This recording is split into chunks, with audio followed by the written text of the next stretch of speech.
Assalamualaikum warahmatullahi wabarakatuh. Waalaikumsalam warahmatullahi wabarakatuh. Bismillahirrahmanirrahim. Alhamdulillahi rabbil alamin. Wassalatu wassalamu ala asyrafil anbiya'i wal mursalin, imamil muttaqin, sayyidil ghurril muhajjalin, sayyidina wa maulana Muhammadin wa ala alihi wa ashabihil mujahidin at-tahirin, amma ba'du. Saudara-saudara kaum muslimin rahimakumullah, adalah watak manusia bahwa dia selalu ingin merasakan nikmat dan manfaat dari apa saja yang dimilikinya. Orang yang mempunyai radio misalnya, tentu karena ingin merasakan nikmat dan manfaatnya radio. Orang yang mempunyai televisi umpamanya, tentu saja karena ingin merasakan nikmat dan manfaatnya televisi. Apa gunanya saudara punya radio bagus kalau kuping budek? Apa gunanya saudara punya televisi berwarna, gambarnya terang, suaranya jelas, kalau mata buta? Tentu kurang manfaatnya. Pindah dari contoh ini kepada soal iman, akan timbul pertanyaan, apa artinya iman kalau kita belum bisa merasakan nikmat dan manfaatnya iman? Apabila nikmat dan manfaatnya iman sudah kita rasakan, maka apapun yang diminta dan dituntut oleh nilai iman kita itu akan terasa menjadi nikmat. Iman memerintahkan kita untuk sujud, sujud itu nikmat. Iman memerintahkan kita untuk berpuasa, puasa itu nikmat. Iman memerintahkan kita untuk bersedekah, sedekah itu nikmat. Iman memerintahkan kita untuk berjihad, jihad itu pun manis. Namun kalau ini belum kita rasakan, maka boleh jadi apapun saja yang diminta oleh nilai iman kita akan terasa menjadi pahit adanya. Iman memerintahkan kita sujud, sujud terasa pahit. Iman memerintahkan kita untuk puasa, puasa itu getir. Iman memerintahkan kita untuk sedekah, sedekah itu berat. Iman memerintahkan kita untuk berjihad, jihad pun bukan alang kepalang beratnya. Maka untuk bisa merasakan nikmat, lezat dan manfaatnya iman dalam kehidupan, pada pertemuan kali ini kita akan membicarakan sebuah hadis yang diriwayatkan oleh Imam Bukhari dan Muslim dari Abi Hurairah, di mana baginda Rasulullah sallallahu alaihi wasallam bersabda, "Thalathun man kunna fihi wajada halawatal iman." Ada 3 perkara. Siapa yang mempunyai 3 perkara ini, dia akan bisa merasakan nikmat, lezat, manfaat dan manisnya iman. Jadi kalau saudara ingin merasakan manisnya iman, saudara harus mempunyai 3 persoalan. Yang pertama, ayyakunallahu wa rasuluhu ahabba ilaihi mimma siwahuma. Orang yang cintanya kepada Allah dan Rasulnya di atas segala-galanya. Inilah syarat pertama untuk bisa merasakan nikmat dan manisnya iman. Mencintai Allah dan Rasulnya di atas segala-galanya. Saudara-saudara, dalam hidup ini Allah cuma memberikan satu hati kepada kita. Dalam hati yang cuma satu itu terkumpul sejuta rasa. Ada rasa sayang, ada rasa benci, ada rasa suka, ada rasa tidak suka, dan lain sebagainya. Dalam hati yang cuma satu itu ditanamkan rasa cinta. Cinta kepada alam dan seluruh isinya, dan itu sesuatu yang wajar.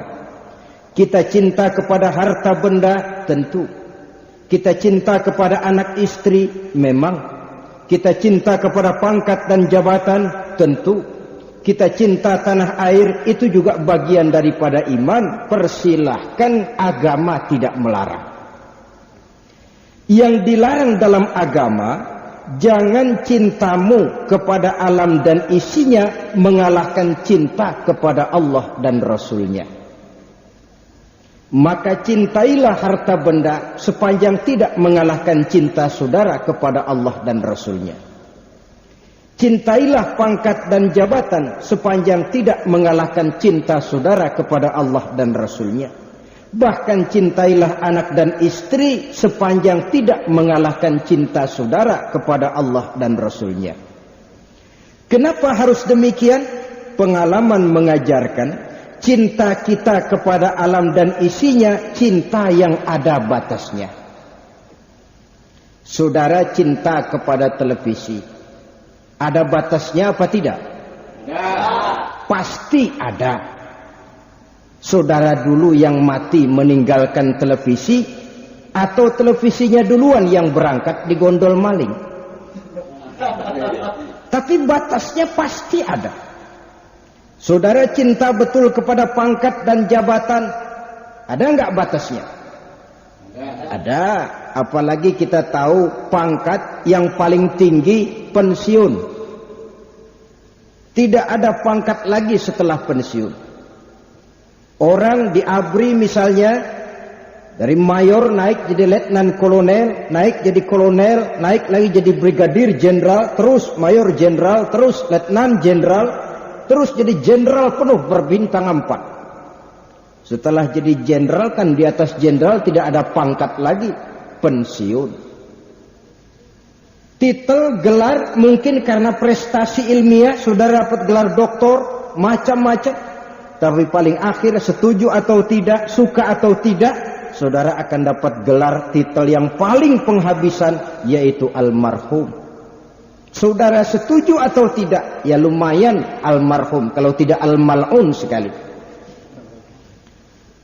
Oleh karenanya, kepada sesuatu yang kita tahu benar ada batasnya, jangan sepenuhnya cinta ini diberikan ke sana.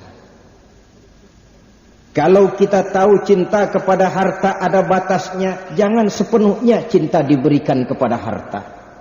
Kalau kita tahu cinta kepada pangkat dan jabatan ada batasnya, jangan sepenuhnya cinta diberikan kepada pangkat dan jabatan.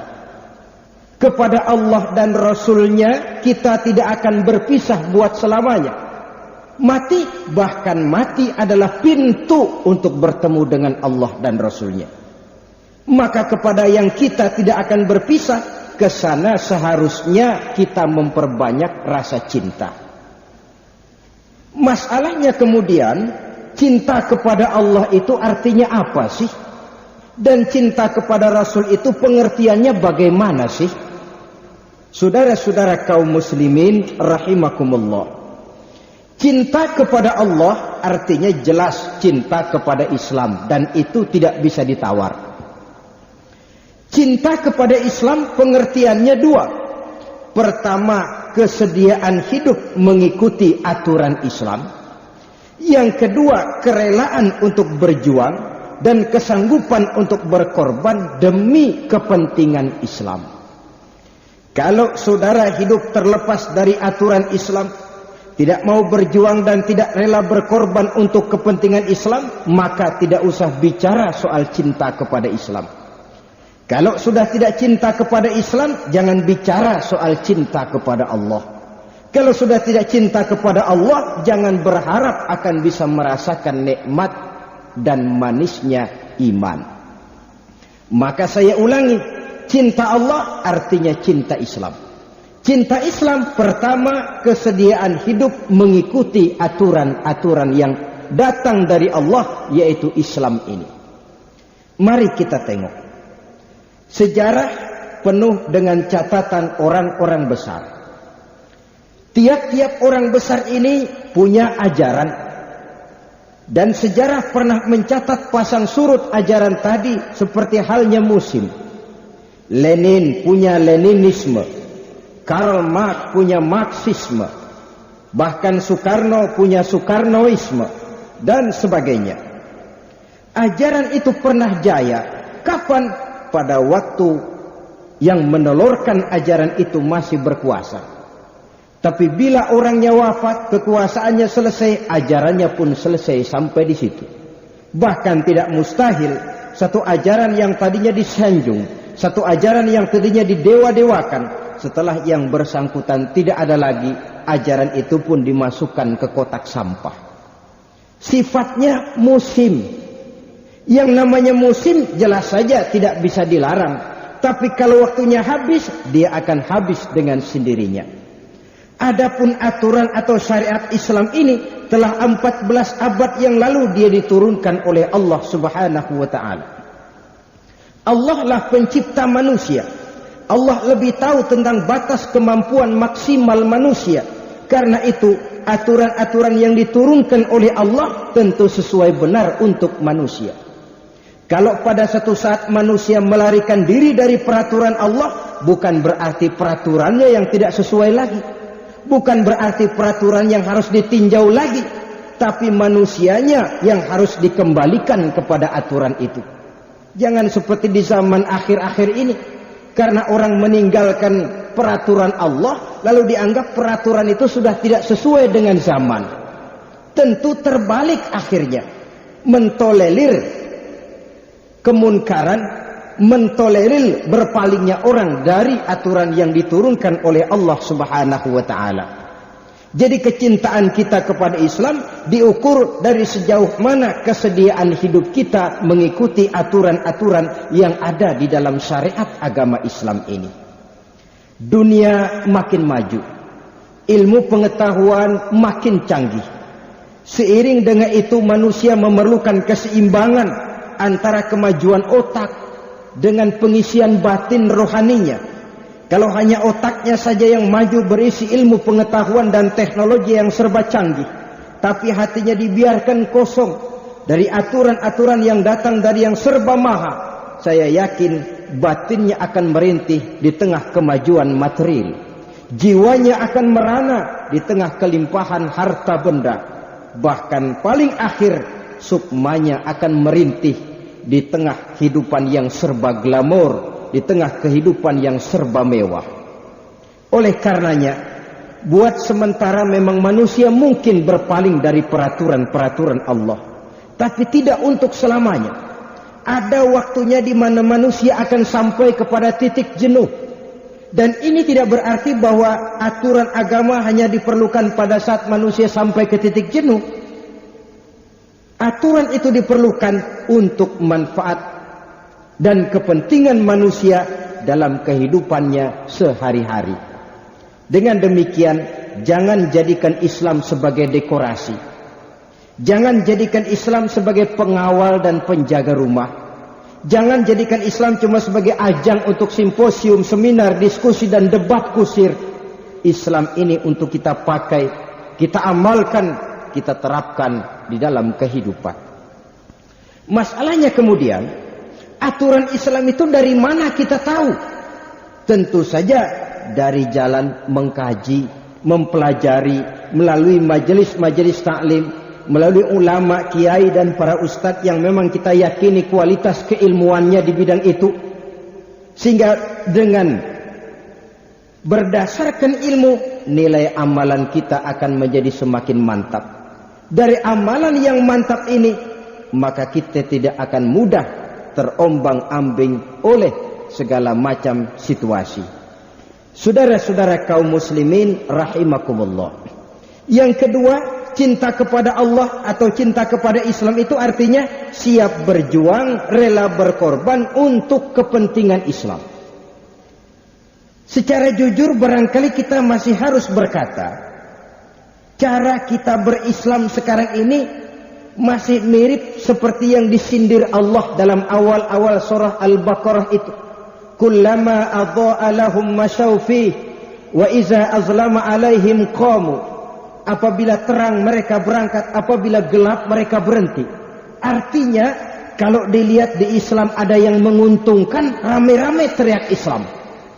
Tapi waktu diminta berjuang, dituntut berkorban, rame-rame mengundurkan diri. Itu istilah Qur'annya, giliran terang berangkat, waktu gelap mandek. Waktu di Islam ada kira-kira nguntungin, rame-rame teriak Islam. Tapi begitu diminta berjuang, dituntut kerelaan berkorban, rame-rame mengundurkan diri. Memang benar Islam ya'lu wa la yu'la alaih. Islam tinggi, tidak ada yang lebih tinggi lagi daripada Islam. Benar Allah yang menurunkan Islam, Allah yang akan menjaganya. Benar Islam tidak akan hilang dari dunia.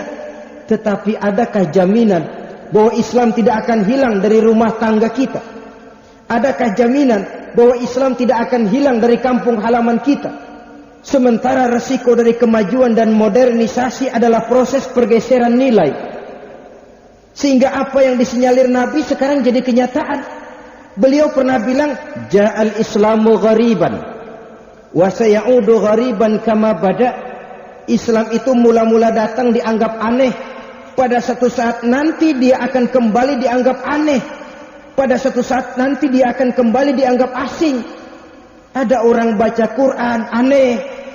Ada orang kumpul menghadiri majelis taklim, aneh. Ada orang solawatan, aneh.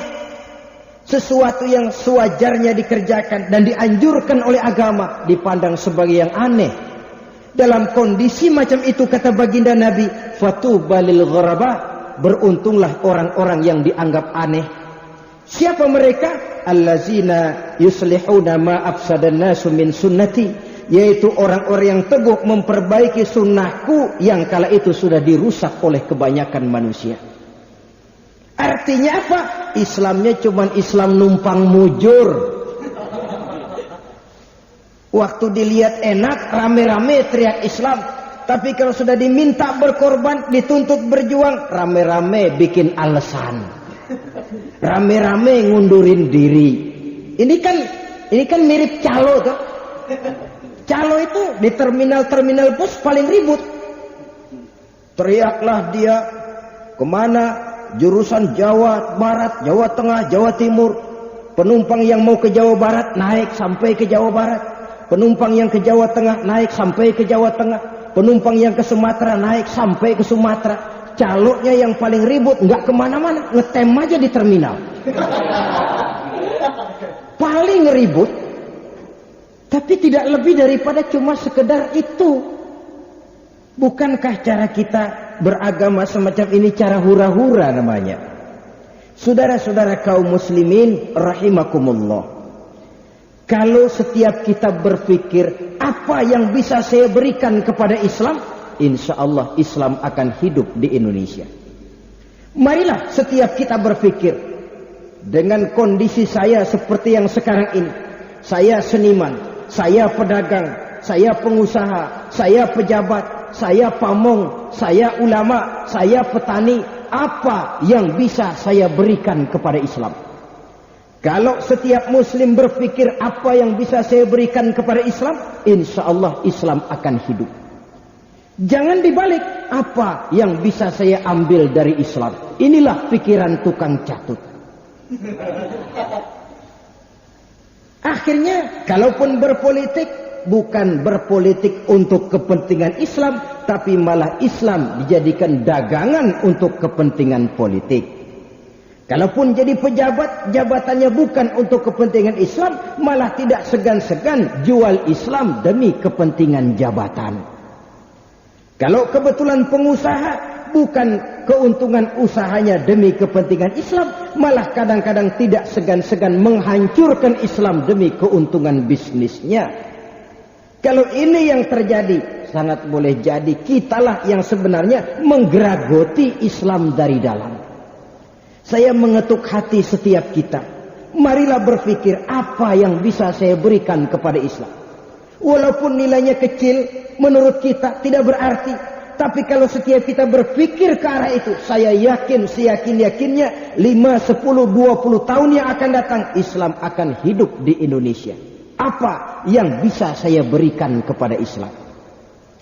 Iya Ustadz, tapi kalau saya ini kecil saja yang bisa saya berikan, kapan Islam mau jaya? Itu pikiran kita. Saya terkesan saudara, ada satu film yang judulnya Lion of the Sea, Omar Mukhtar. Pernah nonton film itu? Ya ngaku aja lah, ini potongan tukang nonton semua ini saya lihat. Itu ceritanya ketika Jenderal Omar Mukhtar ditangkap oleh tentara Itali, dia dihadapkan di pengadilan.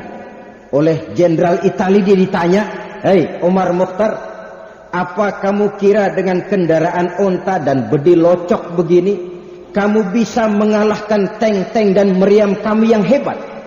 Omar Mukhtar dengan senyum menjawab, "Kami sudah berjuang dan itulah tugas kami. Perkara berhasil atau tidak, itu bukan soal kami. Perkara kapan perjuangan selesai, itu pun bukan urusan kami. Urusan kami adalah berjuang. Menang atau kalah, bukan soal kami. Kapan perjuangan selesai, bukan tugas kami. Tugas kami berjuang dan itu sudah kami lakukan. Tugas kita ialah apa yang bisa kita berikan kepada Islam. Kapan akan jadi wujud kenyataan, bukan soal kita. Kapan akan selesai, bukan persoalan kita.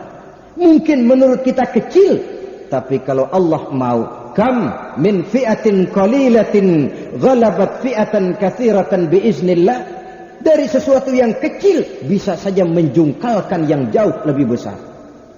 Kalau kita pikir-pikir di zaman Jepang, di zaman Belanda, nenek moyang kita, strategi militer mana yang berani bilang bahwa bambu runcing bisa mengalahkan meriam?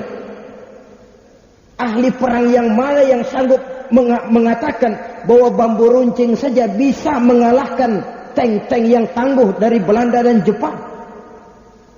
Saudara hadirin, sehingga tidak terlalu berlebihan dan pantas kalau dalam mukaddimah undang-undang dasar berkat rahmat Allah.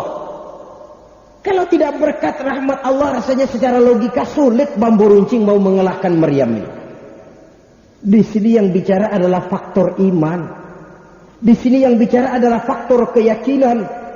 Yang kita semua yakin, in tansurullaha yansurkum. Jikalau kamu tolong agama Allah, Allah pasti tolong kamu. Dan kalau Allah yang tolong kamu, fala ghalibalakum, maka tidak ada kekuatan pun yang mampu mengalahkan kamu. Celakanya kita ragu-ragu. Apa iya? Apa iya? Kalau sudah ragu-ragu semacam ini, maka dia tidak akan pernah membawa hasil seperti yang kita harapkan.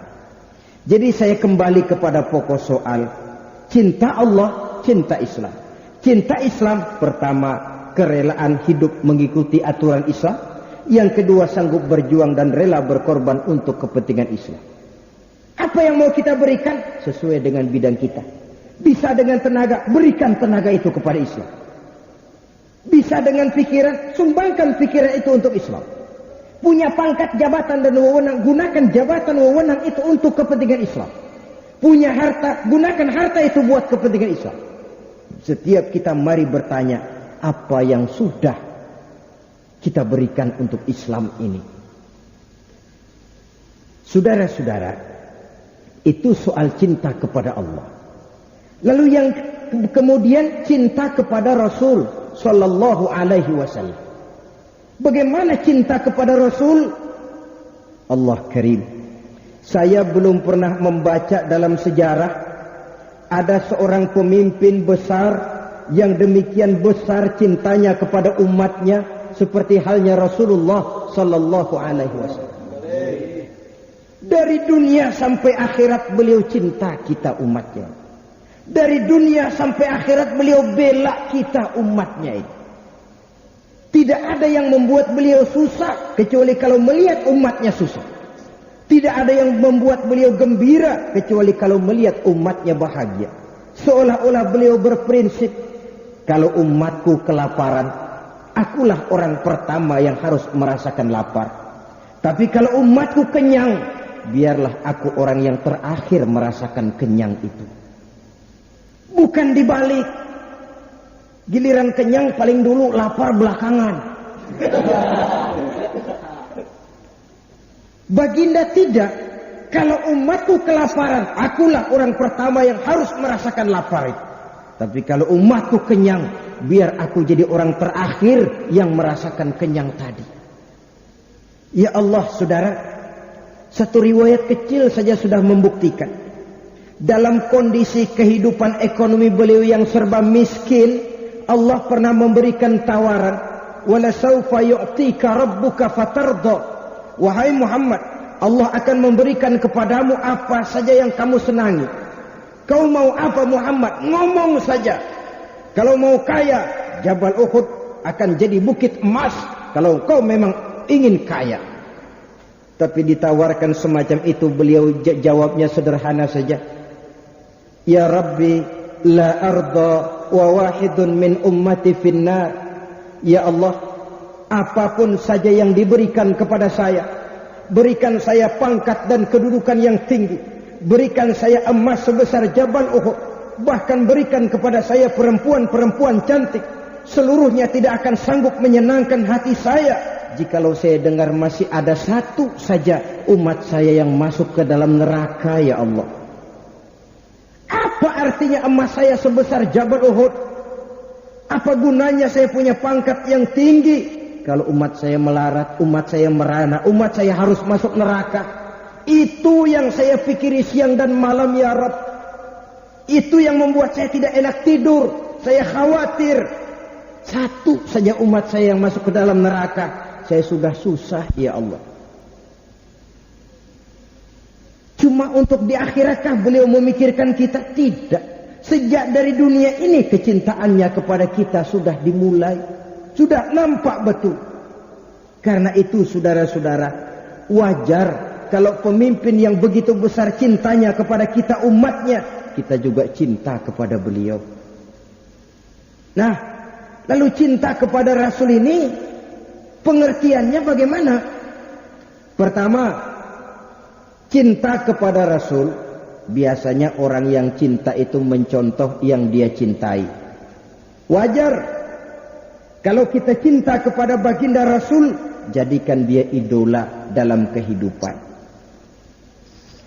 Menyedihkan kalau remaja Islam lebih kenal Stevie Wonder daripada baginda Rasul, lebih hafal Michael Jackson, Madonna dari kehidupan biografi Rasul. Sehingga pepatah bilang, tak kenal maka tak sayang maka tak cinta. Kalau tak cinta bagaimana diharap mau berkorban? Korban karena cinta, cinta karena sayang, sayang karena kenal. Bagaimana kita akan cinta Rasul kalau kita tidak kenal beliau? Kalau sudah tidak cinta, bagaimana kita diharapkan untuk berkorban untuk ajaran yang beliau bawa? Oleh karena itu, untuk mengenal beliau, baca sejarah kehidupannya, biografinya. Jangan kalau sudah baca serial Si Buta dari Gua Hantu, suntuk sehari nggak bergerak, atau Koping Ho itu silat, wah kalau belum khatam belum bergerak. Dan memang pengarang pandai, sedang seru-serunya berkelahi berantem, bersambung ke jilid 3.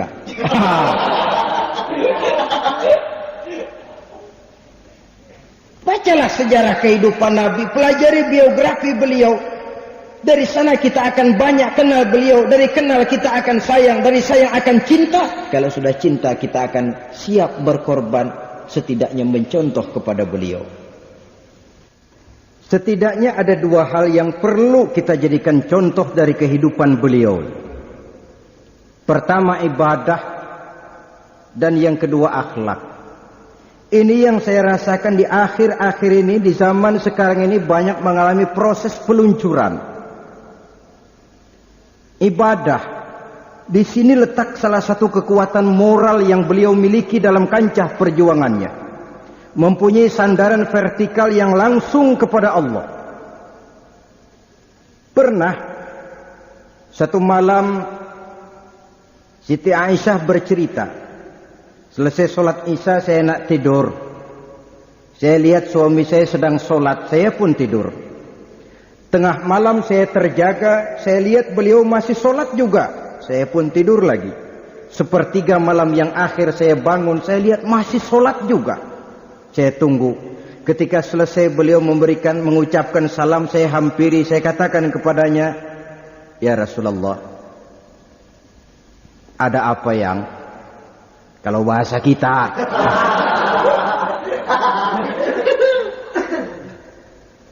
Tuhan kan seorang yang dosanya sudah diampuni oleh Allah. Allah menjanjikan liyaghfira lakallahu ma taqaddama min dzambika wa ma ta'akhkhar Wahai Muhammad, dosamu yang dahulu, yang sekarang, yang akan datang, jikalau memang ada, seluruhnya sudah diampuni oleh Allah. Iya, lalu kenapa? Sudah diampuni ini, kalau ibadah jangan sampai gitu-gitu benar, kenapa sih? Apa jawab baginda? Sederhana saja. Aisyah, afala uhibbu an akuna abdan syakura. Apa saya tidak senang kalau saya oleh Allah diberikan titel abdan syakura, hamba yang pandai bersyukur, hamba yang tahu berterima kasih.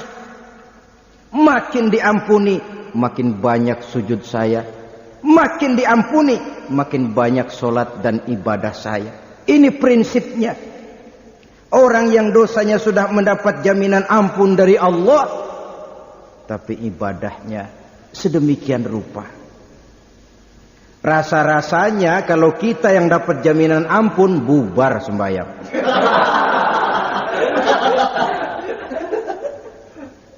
Untuk apa lagi? Sudah ada jaminan ampun. Tapi beliau malah makin datang jaminan ampun, makin banyak sujud dan ibadahnya. Dengan itu beliau makin dekat dengan Allah. Saudara-saudara kaum muslimin rahimakumullah, saya khawatir kalau kita cuma bisa membangun masjid yang besar, tapi kita tidak pandai mengisinya. Saya takut kalau kita hanya bisa membentuk majelis taklim, tapi tidak pandai memakmurkannya. Saya ngeri kalau kita hanya pandai membangun madrasah, tapi tidak bisa mengisinya. Membangun memang sulit, tapi memelihara yang sudah dibangun itu supaya tetap langgeng, itu jauh lebih sulit. Padahal dari sana Islam bersinar. Dari sana kita harapkan kader-kader penerus perjuangan tampil ke depan, memberikan jawaban Islam terhadap kemajuan zaman. Oleh karenanya, kalau kita kekurangan harta, apalagi mengukur diri dengan tetangga, kita gelisah. Kekurangan pakaian, kita gelisah. Kekurangan uang, kita panik. Tapi belum pernah ada orang panik kalau ibadahnya kurang. Belum pernah ada orang bingung saya lihat kalau ibadahnya kurang. Belum pernah saya temuin, kenapa Pak bingung benar? Aduh, sholat saya kurang. Belum pernah. Kenapa Pak kok kelihatannya bingung? Ramadan kemarin puasa saya kurang 3 hari. Tidak, kalau duit kurang ribut, kalau ibadah kurang, tenang-tenang saja Pak.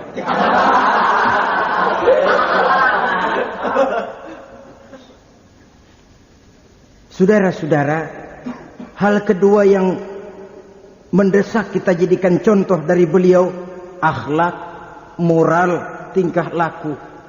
Proses pergeseran nilai sering menggiring nilai-nilai positif yang kita miliki untuk berganti dengan nilai-nilai negatif. Bahwa kita tidak bisa menghindarkan diri dari proses pergeseran nilai, of course. Setidaknya kita bisa mempertahankan nilai-nilai positif yang kita miliki itu tadi. Dalam hal ini adalah akhlak dari baginda Rasulullah sallallahu alaihi wasallam. Kenapa beliau dijadikan contoh dalam akhlak? Karena Allah sendiri memuji, wa innaka la'ala khuluqin azim. Engkau hai Muhammad benar-benar di atas budi pekerti yang luhur. Jadi kalau Allah saja memuji, apa artinya pujian kita yang kecil ini? Kalau Allah saja menempatkan beliau dalam satu maqam mahmuda, kenapa kita harus mencari figur lain dengan tidak menjadikan beliau sebagai idola di dalam kehidupan ini? Saudara-saudara kaum muslimin rahimakumullah, hal kedua, orang yang cinta sesuatu biasanya memelihara peninggalannya. Jikalau kita cinta kepada Rasul, peninggalannya jaga sebaik-baiknya. Apa peninggalan yang beliau tinggalkan? Tidak lain Quran, sunnah dan ulama. Hal ketiga, orang yang cinta sesuatu banyak menyebut yang dia cintai. Cinta kepada Rasul artinya banyak menyebut beliau, dalam artian banyak bersolawat kepada beliau. Inilah syarat pertama untuk bisa merasakan nikmat dan manisnya iman. Cintai Allah dan Rasulnya di atas segalanya, dengan tidak mengurangi cinta kita kepada yang lain. Kemudian yang kedua, saudara-saudara, untuk bisa merasakan nikmat dan manisnya iman, wa ayyuhibba 'abdan la yuhibbuhu illa lillah. Kata baginda Nabi, hal kedua untuk bisa merasakan lezat, nikmat dan manisnya iman, cintailah sesama hamba karena Allah. Jangan karena hartanya, jangan karena kedudukannya, jangan karena keturunannya, karena Allah. Kalau kita cintai orang karena hartanya, nanti dia jatuh miskin, selesai kecintaan kita sampai di situ. Apalagi pepatah bilang, in zada mali kullun nasi khulani, wa in qalla mali fala khillun yusahibuni. Kalau duit saya lagi banyak, siapa aja ngaku saudara. Tapi giliran bangkrut, laler kagak mau deket. Rupanya laler sekarang tahu juga orang kagak berduit. Itu realita kehidupan. Realita kehidupan. Kalau jadilah kita orang kaya, yang ketemu baru sekali udah ngaku ipar. Macam-macam lah. Tapi kalau kita jatuh bangkrut, mana ada orang mau kenal kita. Bukan atas dasar itu Allah menyuruh kita mencintai sesama hamba. Tidak karena hartanya, tidak karena pangkat dan kedudukannya, pun tidak karena keturunannya. Nabi pesan, cintai sesama hamba karena Allah.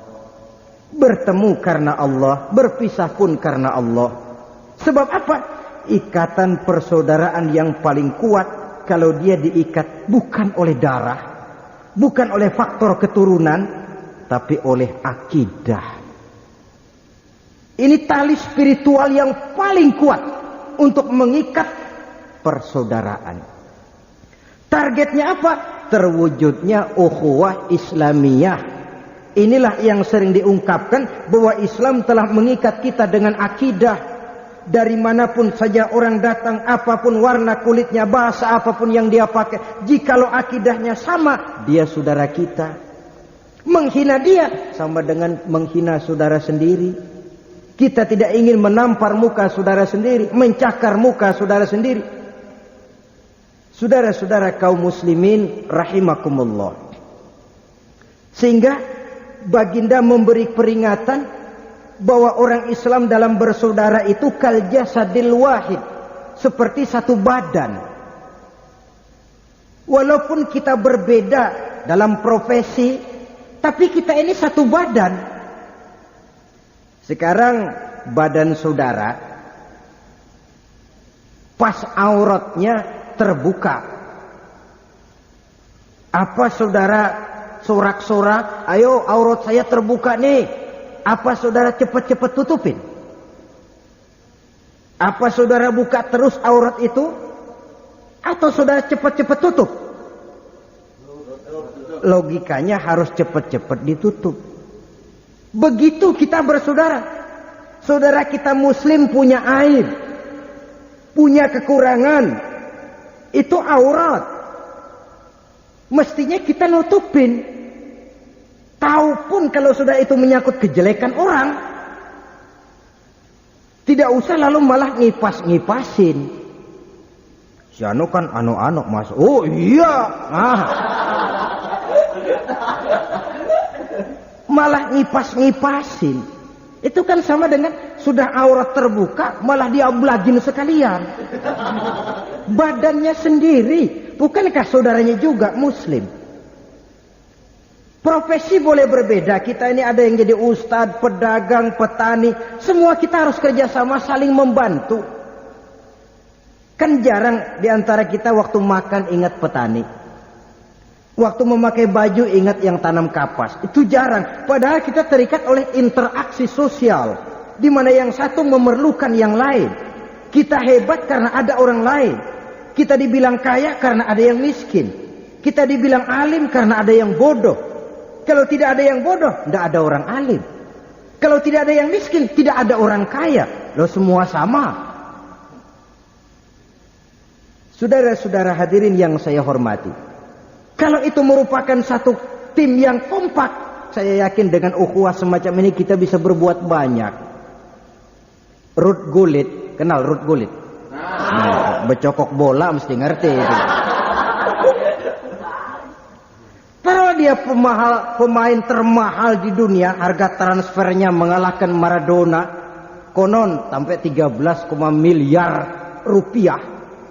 Saya nggak bisa bayangin 13 miliar itu kalau beli kerupuk. Tapi Ruth Gullit yang mahal, Ruth Gullit yang hebat, kalau dia sendirian main, saya yakin nggak banyak manfaatnya. Hebatnya Ruth Gullit, hebatnya Van Basten, hebatnya Maradona, karena ada yang lain. Sehingga disebut kesebelasan. Kesebelasan itu artinya 11 orang.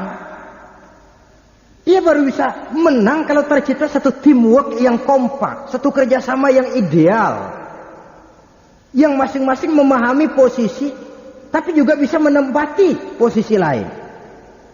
Begitulah kita umat Islam dalam menjalin ukhuwah ini.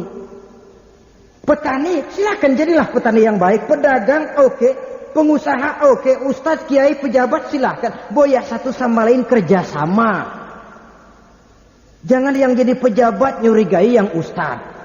Yang ustadz karena dicurigai lalu ngantem pejabat. Kapan selesainya? Kata pejabat, terang aja saya bikin sulit, saya dihantam terus. Kata ustadz, lo persulit deh, gua hantam lagi. Kapan selesainya? Di pihak lain, kita lebih suka mencari perbedaan, memperbesar perbedaan, bukan mencari persamaan. Kalau persamaan yang kita cari, ketenangan, kerukunan akan mudah kita dapatkan.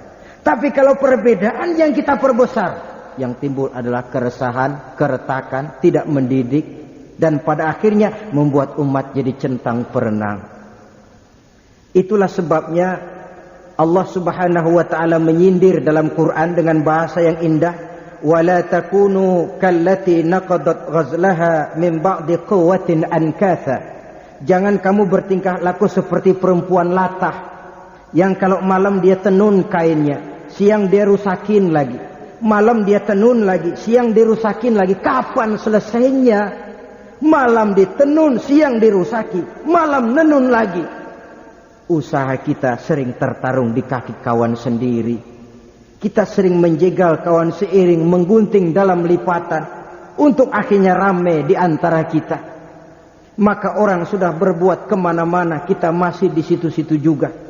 Orang sudah ke bulan, orang sudah ke Mars, kita masih saja ribut soal kunut dan tahlil. Orang sudah nyangkok jantung, kita masih nyangkok pohon jambu monyet saja. Saudara-saudara kaum muslimin rahimakumullah, tidak ada kemajuan berarti yang bisa kita capai kalau kita centang perenang. Bersaudara karena Allah, bertemu dan berpisah karena Allah. Jadi kalau yang pertama tadi untuk merasakan manisnya iman soal kita kepada Allah, yang kedua ini soal kita sama kita, muslim. Jangan terbalik kepada yang tidak muslim kita bisa bersaudara. Tapi kadang-kadang kepada sesama muslim kita suka pelotot-pelototan lah, marah-marahan lah. Modelnya lagi kalau sudah marah kadang-kadang berlaku perpanjangan waktu. Tidak cukup sekedar perpanjangan waktu, masih bisa ditambah oleh perpanjangan generasi. Dan selanjutnya, padahal itu sama sekali tidak menguntungkan buat kita. Saudara-saudara kaum muslimin rahimakumullah. Yang ketiga, yang terakhir, untuk bisa merasakan nikmat dan manisnya serta lezatnya iman, wa ayyakraha ayyauda fil kufri kama yakrahu ayyukzafa finnar. Hendaknya dia benci kepada kekafiran, dia benci kepada kebatilan, kezaliman, ketidakadilan, kemunkaran. Setelah Allah angkat dan Allah selamatkan dia dari penyakit tadi, sebagaimana dia benci kepada neraka. Tidak seorang pun di antara kita yang mau masuk neraka. Jangankan masuk, demen aja enggak sama neraka. Sebagaimana kita benci kepada neraka, begitulah sikap mental kita menghadapi kekufuran, kebatilan, kezaliman, ketidakadilan, maksiat dan munkarat.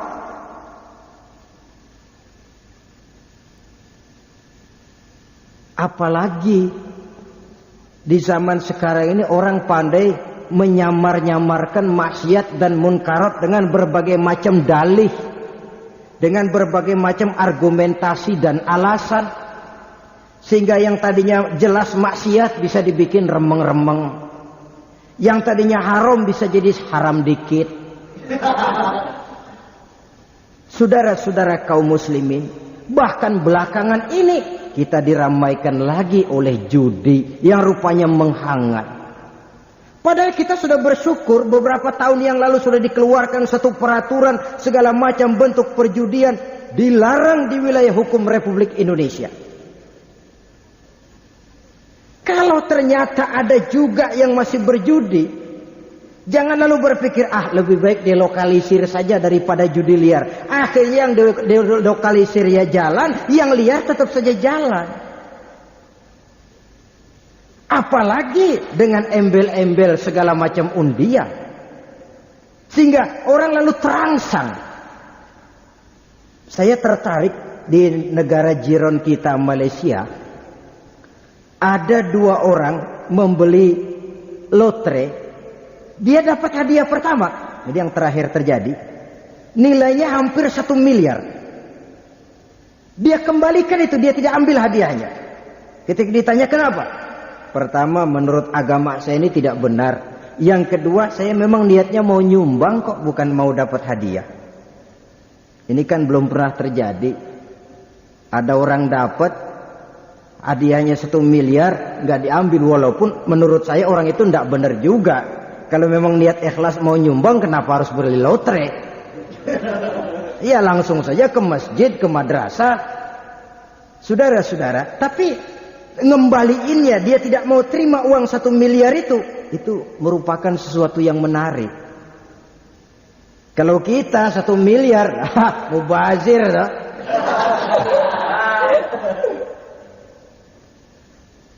memang saya sendiri cenderung berpendapat bahwa judi kelas roulette, kasino itu tidak sebahaya seperti undian-undian ini. Kenapa? Roulette, kasino korbannya orang-orang tertentu, kelompok elit yang memang kaya. Ya kalau untuk jadi anggota judi saja harus bayar iuran 5 juta.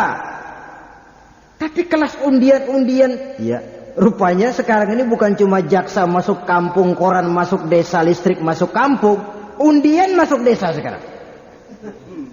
Korbannya mulai anak kecil sampai nenek-nenek, ngerti? Lebih celaka lagi anak sekolah. Saudara hadirin yang saya hormati, padahal penyakit ini judi seperti sering dikatakan, kalahnya membuat penasaran, menangnya bikin ketagihan. Kalau sudah menang ketagihan lalu kalah penasaran, berhentinya kapan? Belum pernah sejarah mencatat ada orang jadi kaya karena judi. Tidak yang namanya Henry Ford, tidak yang namanya David Rockefeller, tidak yang namanya Aristotle Onassis, tidak yang namanya Adnan Khashoggi. Yang jadi kaya karena judi itu tidak ada. Yang bangkrut malah banyak. Saudara-saudara kaum muslimin rahimakumullah. Oleh karena itu, yang ketiga ini merupakan sikap mental. Tegak menghadapi kekufuran, kebatilan, kezoliman. Karena kezoliman, kekufuran, kebatilan, munkarat dan maksiat merupakan penyakit-penyakit yang akan mengundang murka Allah.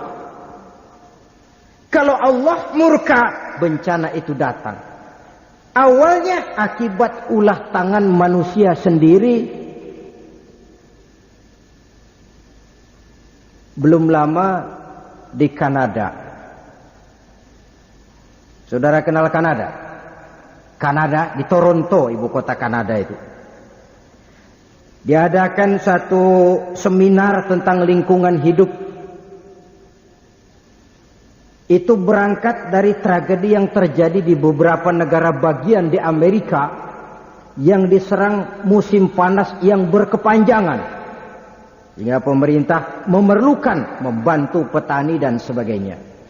Suhu panas ini naik, menurut analisa para ahli lingkungan hidup, diakibatkan oleh banyaknya bermunculan rumah-rumah kaca di Amerika. Jadi sinar yang dipantulkan matahari tidak kembali, apalagi dengan bocornya lapisan ozon di atmosfer, maka dia akan kembali ke bumi. Akibatnya suhu makin panas.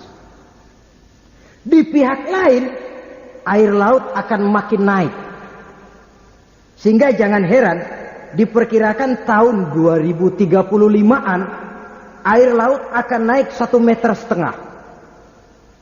Jadi kota-kota yang ada di pinggir-pinggir laut udah siap-siaplah kebanjiran. Sekitar tahun 2035. Ini ulah tangan manusia sendiri, membangun tanpa memperhatikan keseimbangan lingkungan hidupnya. Maka akibatnya akan kembali kepada kehidupan manusia. Itu yang real, konkret. Bagaimana yang bersifat maksiat dan munkarat. Yang lebih ngeri lagi, orang lain yang berbuat, kita yang terkena jatahnya. Itu yang sering saya katakan, kalau saudara makan nangka kena getah, itu si resiko. Tapi nggak makan nangka kena getah, itu sial. Saudara berbuat maksiat lalu kena azab, resiko. Tapi tidak melakukan maksiat, terkena azab, terkena bencana, itu yang sial. Sebab musibah kalau datang tidak sempat milih-milih. Dia berlaku umum, yang baik kena, yang tidak baik pun juga kena.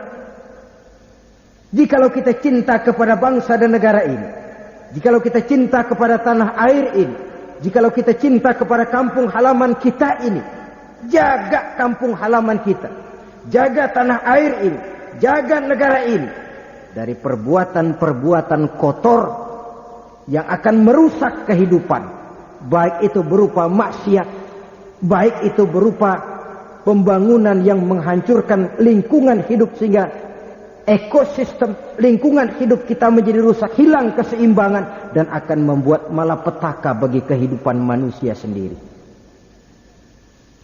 Saudara-saudara, yang sulit adalah mencegah kemunkaran, bukan menganjurkan kebaikan. Orang kalau diajak sholat walaupun tidak mau tapi kan tidak marah. Tidak ada orang, Pak sholat Pak, gua gampar lo, gua lo ajak sholat. Tidak ada. Orang itu kalau diajak berbuat baik, ya walaupun tidak mau tapi kan tidak marah. Tapi kalau sudah dicegah kemunkarannya, ini yang makan hati. Ini yang sering menimbulkan reaksi. Maka mencegah kemunkaran lebih sulit daripada menganjurkan kebaikan. Resikonya besar. Tapi kalau tidak dikerjakan pun resikonya besar juga. Jadi sama-sama ada resikonya. Saudara jalan jatuh, saudara nggak jalan jatuh, mendingan jalan ketahuan. Walaupun jatuh puas dong, gue jatuh jalan, lu nggak jatuh jalan cengeng. Saudara-saudara kaum muslimin rahimakumullah. Jadi kita mencegah kemunkaran ada resikonya, tidak mencegah kemunkaran pun ada resikonya, sama ada resikonya. Jadi lebih baik cegah kemunkaran sesuai dengan kemampuan kita masing-masing. Bisa kita dengan bicara, ya bicara, berikan pandangan. Bisa kita dengan kekuatan, ya dengan kekuatan. Bisa kita dengan tenaga, ya dengan tenaga. Paling kurang menyelamatkan diri dari perbuatan munkar tadi, perbuatan maksiat tadi. Anggota badan kita ini juga kerajaan yang masing-masing cenderung juga melakukan maksiat. Mata, ada maksiat mata, zina mata itu ada. Telinga ada maksiatnya, lidah ada maksiatnya, hidung ada maksiatnya, kaki ada maksiatnya. Namun seluruhnya bersumber dari hati. Saudara-saudara kaum muslimin rahimakumullah. Paling kurang mencegah kemungkaran oleh anggota badan kita sendiri. Adakah kemungkaran identik dengan kekufuran? Saudara-saudara, kekufuran adalah kemunkaran rohani. Sedang munkarat yang umum adalah munkarat yang zahir. Judi, zina, dan sebagainya. Tapi kufur, munkarat batin yang bahayanya lebih besar daripada munkarat zahir. Saudara-saudara, judi misalnya. Walaupun orang judi berzina, berdosa, tapi itu dosa karena judi, dosa yang diampuni kalau dia taubat. Tapi kufur, maksiat batin, kekufuran di luar kemungkinan mendapat ampunan dari Allah. Sekurang-kurangnya umat Islam jangan toleransi kepada kekufuran. Sebab bertoleransi kepada kekufuran mendekati kepada kekufuran, dan paling akhir kita khawatir bisa menjadi kufur itu sendiri. Tegaklah dengan satu keyakinan, Islam ini agama yang benar, Islam ini agama yang hak, Islam ini agama yang diterima oleh Allah, dan kita tidak akan cenderung kepada nilai-nilai yang membawa kita kepada kekufuran.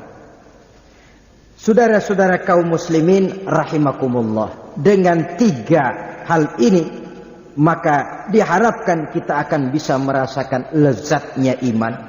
Dan kalau sudah bisa merasakan lezatnya iman, insya Allah apapun yang diminta oleh iman kita akan terasa menjadi lezat adanya. Maka nikmatlah kita beragama. Mudah-mudahan ketiga unsur ini ada dalam diri kita. Sekianlah pembicaraan kita pada pertemuan kali ini. Terima kasih banyak atas segala perhatian saudara. Mohon maaf atas segala kekurangan. Usikum wa nafsi bitaqwallah. Wassalamualaikum warahmatullahi wabarakatuh.